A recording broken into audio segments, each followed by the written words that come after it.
Snow fell upon England as though heaven itself had chosen silence over mercy, softening roofs and hedgerows while leaving reputations brutally exposed. In the winter of 1818, gossip traveled beneath cloaks and through carriage doors, carried on breath warmed by scandal. It was said that society possessed a memory like iron and a heart like frost, and nowhere was this truer than in the fate of Lady Rosalind Hawthorne, once welcomed beneath chandeliers, now spoken of only in murmurs sharpened with delight. She had been admired not merely for her beauty, though that was undeniable, but for her composure, her careful kindness, her refusal to glitter too brightly. Yet when her father's investments collapsed and his name was entangled with whispered impropriety, admiration curdled into suspicion. Invitations ceased. Friends practiced forgetting. At a winter assembly in Bath, Rosalind stood alone as a former companion passed her without recognition, the lady's laughter conspicuously loud, her glance deliberately blind. In that moment, Rosalind understood the cruelty of polite society. It never struck openly, preferring instead to erase. Within a fortnight, her mother had withdrawn to the countryside. Her remaining relatives advised discretion, and Rosalind was gently but firmly encouraged to disappear. Disgrace was a contagion, and England's drawing rooms were eager to quarantine it. She sold her gowns, packed only what necessity permitted, and chose silence over pleading. Dignity, she decided, was best preserved where no one thought to look for it. Thus it was that Lady Rosalind Hawthorne arrived at Wycliffe Estate beneath a borrowed name, her hands reddened by cold, her past folded tightly within her chest. Yorkshire greeted her with snow-heavy skies and a landscape stripped of softness. The ducal estate rose from the white expanse like a sovereign in exile, vast, severe, and unwelcoming. Here, she was not a lady, but a cook, hired for the season while storms rendered travel impossible.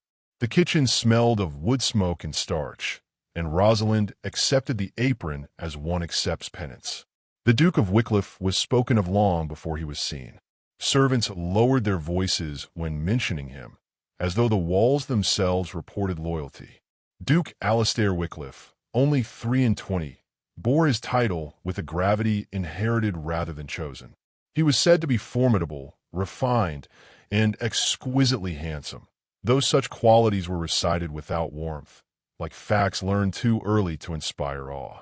His presence moved through the house in echoes, measured footsteps, commands given without excess, a silhouette glimpsed beyond a doorway, framed by firelight and expectation. Their first encounter was unremarkable by design. Rosalind carried a tray through a narrow corridor when he passed her without pause, his attention fixed upon a letter in his hand. She curtsied automatically, head bowed, grateful for anonymity, even as something within her recoiled from invisibility. He did not notice her then, nor should he have. The distance between them was not merely social, but absolute. At night, as wind pressed against the windows and the household settled into uneasy quiet, Rosalind lay awake contemplating dawn. She had resolved to remain only until the snow released its grip.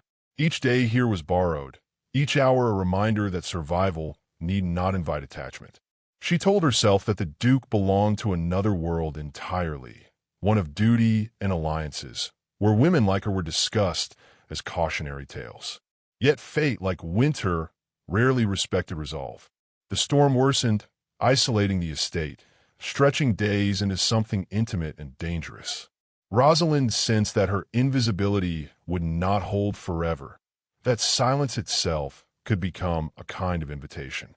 As she banked the kitchen fire before retiring, she whispered a promise meant to steel her heart. She would leave at dawn. She must.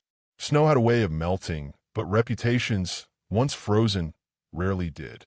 In these early days, she observed the rhythms of the house with careful detachment, learning where her presence was permitted and where it dissolved. The servants accepted her with professional neutrality, neither cruel nor kind, for winter discouraged curiosity. Rosalind welcomed the restraint. It allowed her to remember who she had been without being tempted to reclaim it. She moved through corridors with measured steps, her posture unconsciously betraying a breeding she no longer claimed, her speech softened but never careless. Above her, the Duke endured his own quiet confinement. Letters arrived bearing seals of consequence, reminders of obligations postponed but never forgotten. He stood often at the tall windows, gazing upon the snowbound grounds as though searching for something unnamed. Though they shared no words, the house held them both, two figures contained by circumstance, each believing solitude a safer companion than hope. Somewhere between the falling snow and the waiting dawn, their separate silences edged closer, foreshadowing a collision neither yet dared imagine. Fate listened. He noticed her first by her voice, low and steady, carrying instruction across the kitchen with neither sharpness nor servility. Duke Alistair Wycliffe paused outside the door, intending only to inquire about supper, and found himself listening instead. The cook spoke with precision, choosing words as one accustomed to being heard. It unsettled him. Servants did not usually sound so composed, nor did they command attention without effort. When he entered, the room stiffened, yet she merely inclined her head, eyes lowered, as though courtesy were muscle memory rather than fear. Their conversation was brief, restrained, and oddly unsatisfying. She answered his questions directly, without embellishment, and returned at once to her work. Alistair left with the sensation of having been dismissed by someone who had no authority to do so. That night, he thought of her again while reading by the fire, irritation and curiosity indistinguishable companions. Snow continued to fall, deepening the estate's isolation and prolonging her stay beyond expectation. With the roads impassable, the household settled into a rhythm shaped by proximity. Alistair found excuses to wander nearer the kitchens, requesting changes to menus he had never before considered, lingering under the pretense of oversight. Each time, Rosalind met him with impeccable calm, never overstepping, never retreating. He began to test her, offering remarks meant to provoke deference or gratitude. She responded with quiet efficiency, leaving him no advantage. What unsettled him most was her refusal to look impressed. She did not watch him as others did, gauging mood or favor, nor did she avert her gaze in dread. When their eyes met, it was with an evenness that stripped his title of weight. He felt himself observed, not appraised, and the sensation awakened a restlessness long buried beneath duty. The first token came unplanned. Discovering her alone in the scullery late one evening, he noticed the chill gnawing through the stone walls. Without remark, he removed his gloves and left them upon the table before departing. The gesture was small, defensible, yet it echoed through the house by morning. Whispers followed, cautious and incomplete, but enough to sharpen attention. Rosalind returned the gloves washed and folded, her expression unreadable. The message was unmistakable. Gratitude did not imply permission. She resolved then to guard herself more carefully. Every kindness risked interpretation, every silence an invitation. Still, the Duke persisted, now aware that she noticed him noticing. He requested a book from the library and left it upon a chair near the hearth where she worked during late hours, its margins marked with his thoughts. When she did not comment, he felt a surprising pang of disappointment. Her restraint challenged him more deeply than affection ever had. Outside, the storm worsened. Wind battered the windows, sealing the estate within its white dominion. Tempers tightened. Isolation bred scrutiny. Rosalind sensed the household's gaze turning upon her with curiosity edged by suspicion. She was too composed, too reserved, too interesting. Survival demanded clarity. When Alistair encountered her alone in the passage one evening, she spoke before he could. "I'm not your type, Your Grace," she said evenly, meeting his eyes at last. "I will leave at dawn, once the road permits." The words struck him with unexpected force. In that instant, the careful balance between them fractured, replaced by the realization that she had been preparing to vanish. He watched her walk away, dignity intact, and understood too late that the storm outside was no longer the greatest threat pressing upon the house. He lingered where she had stood, the corridor colder for her absence, his thoughts unmoored from habit. For years, his life had been governed by arrangements made long before his consent, alliances negotiated as though affection were an inconvenience. He had accepted this with outward obedience, believing himself immune to longing. Yet her departure threatened something he had not known he possessed. She had not sought him, nor angled for advantage, and that honesty unsettled him more than rebellion ever could. In her restraint, he glimpsed a freedom denied to him since childhood. The idea that she might leave without regret exposed the fragility of his authority, for power meant little when it could not compel choice. As the wind howled beyond the walls, Alistair realized the storm had shifted inward, eroding certainties he had never questioned. He returned to his chambers carrying the weight of an unfinished conversation, aware that dawn would demand decision. Whether he would permit the distance between them to harden into regret remained uncertain. Yet for the first time, duty felt less like destiny and more like a challenge, and the name of a cook lingered in his mind with the insistence of fate. Snow continued falling, indifferent, while the house waited, breath held, for consequences unspoken, and hearts listened closely. The night before dawn arrived without mercy, pressing itself into every corridor of Wycliffe estate like a hell breath. Rosalind did not sleep. She packed what little she owned with deliberate care, folding each garment as though it were a memory she must return intact. Departure had always been her intention, yet the certainty of it now felt like a wound reopened. She told herself she was leaving to preserve dignity, to escape gossip before it sharpened into cruelty. But another truth lay beneath, unvoiced and unwelcome. Alistair watched the storm from his study, candlelight trembling against the dark. Her words echoed without pause, refusing to soften with repetition. "I am not your type. I will leave at dawn." No one had ever spoken to him with such finality. Women had angled for his notice. Families had maneuvered for his favor, but she alone chose absence. The realization stripped him of complacency, revealing a fear he had long mistaken for contentment. He summoned her not as Duke, but as man, asking that she attend him privately before morning. She arrived composed, though resolve cost her effort. They stood apart, the fire between them casting unequal shadows. He thanked her for her service, a courtesy unnecessary yet sincere, and she inclined her head, already withdrawing. Something urgent stirred in him then, a refusal to let formality end what had never truly begun. He spoke of confinement, of a life mapped by others, of a future promised to a woman he scarcely knew. His voice carried restraint learned too early, yet beneath it pulsed a quiet desperation. Rosalind listened without interruption. When he finished, she answered not with sympathy but truth. She spoke of erasure, of how swiftly society withdrew affection once usefulness expired. She confessed her name, her fall, her choice to vanish rather than beg for mercy. The silence following her admission was profound, as though the room itself recalibrated. Alistair did not recoil. Instead, anger flared, not at deception, but at the system that had driven her to it. He saw her then fully, not as cook nor curiosity, but as equal in courage. They moved closer, drawn by recognition rather than desire. Words softened, yet meaning deepened. He admitted he feared becoming hollow, a steward of legacy without joy. She replied that joy purchased by compromise was no joy at all. The space between them narrowed until restraint itself became an act of will. He lifted his hand and stopped short, respecting the boundary she had drawn.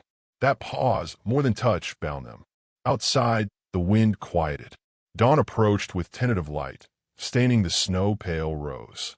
Rosalind felt the hour pulling at her, urging completion.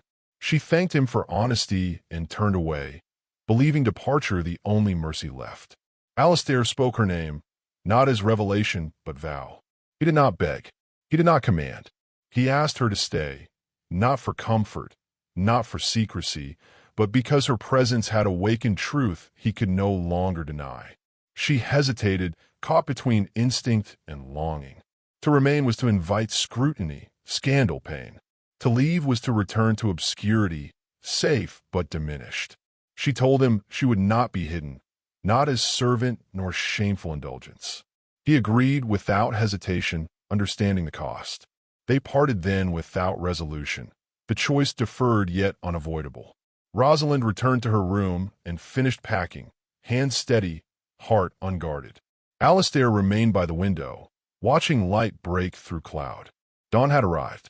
Snow still lay heavy upon the world, but something irrevocable had shifted.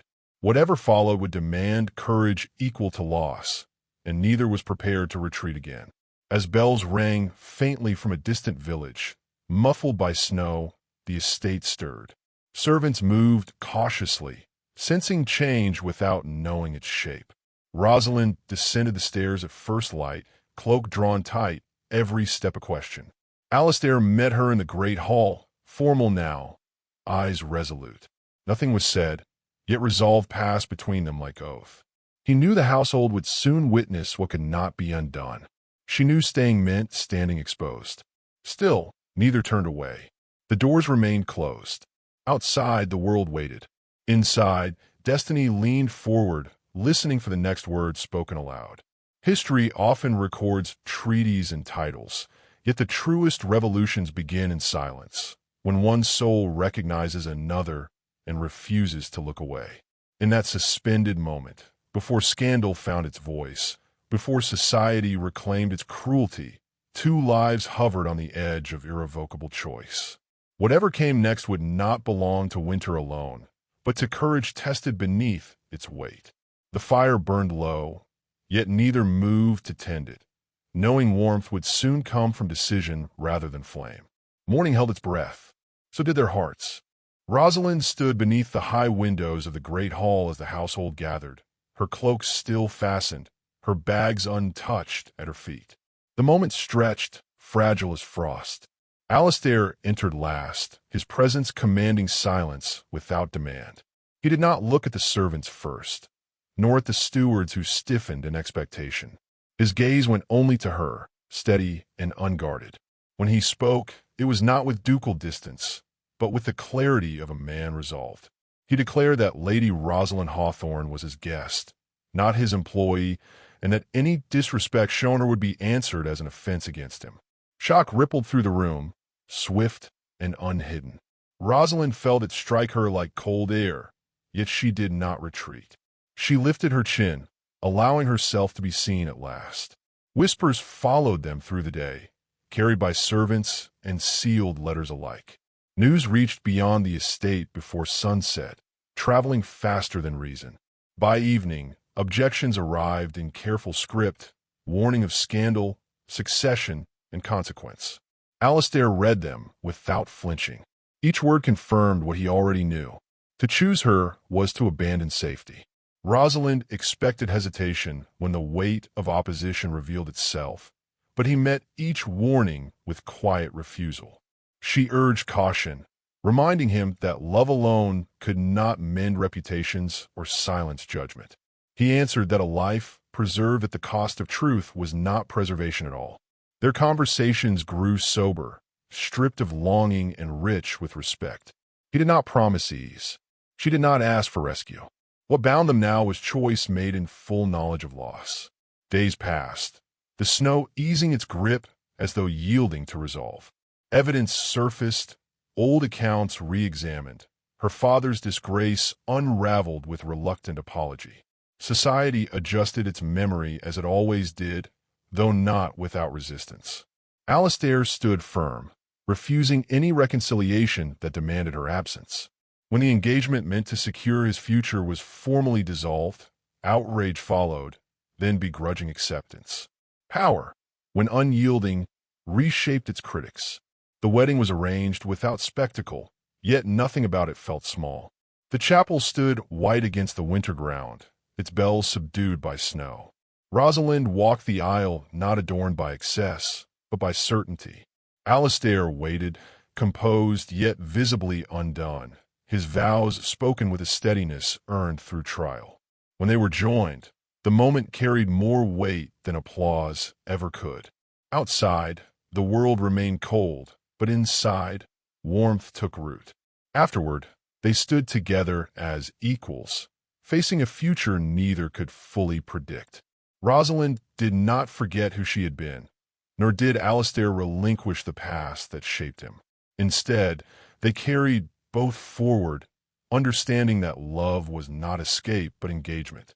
As snow melted into earth, Wycliffe Estate emerged altered, its walls having witnessed a quiet defiance that would echo longer than rumor. History would not mark the day as revolutionary, yet something fundamental had shifted. A duke had chosen truth over tradition. A woman had reclaimed her name without surrendering her dignity. Together, they proved that even in an age governed by bloodlines and silence, the bravest act remained the same: to be seen and to remain.